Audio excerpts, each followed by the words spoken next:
Deretan artis dapat sebaran uang Doni Salmanan. Doni Salmanan viral setelah menyawer Reza Arab 1 miliar rupiah untuk main game.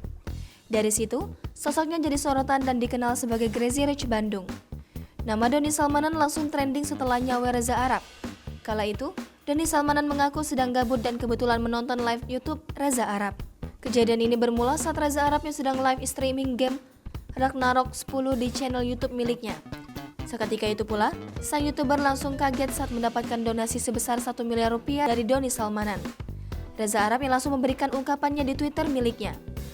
Semula, Doni Salmanan mendonasikan sebesar 400 juta rupiah, tapi lama-kelamaan uang donasi yang disumbangkannya mencapai 1 miliar rupiah. Selain Reza Arab, Doni Salmanan juga pernah membeli minuman racikan Rizky Febian dengan harga 400 juta rupiah. Pada September 2021, Rizky Febian mengunggah di Instagram soal minuman racikannya. Kala itu, Rizky Febian meminta followersnya memberikan harga untuk minuman racikannya itu.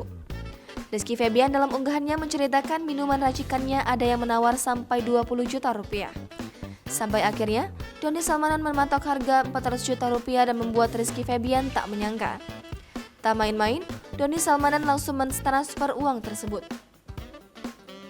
Kemudian, Doni Salmanan juga pernah membuat Lesti Kejora dan Rizky Bilar berebut amplop.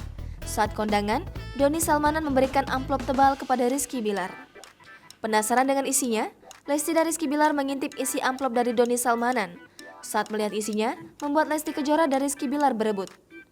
Doni Salmanan dikenal sebagai YouTuber dan trader sukses di Jakarta.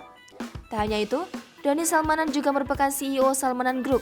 Saat ini, Doni memiliki channel YouTube yang diberi nama Salmanan Vlog dan King Salmanan.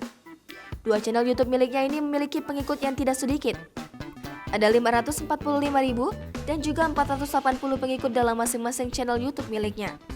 Namun kini, sosok Doni Salmanan terseret dalam kasus binomo menyusul Indra Kents. Doni Salmanan dilaporkan ke Barreskrim Polri karena dituduh melakukan penipuan sebagai afiliator dalam binary option tersebut. Jangan lupa subscribe, share, komen, dan like ya.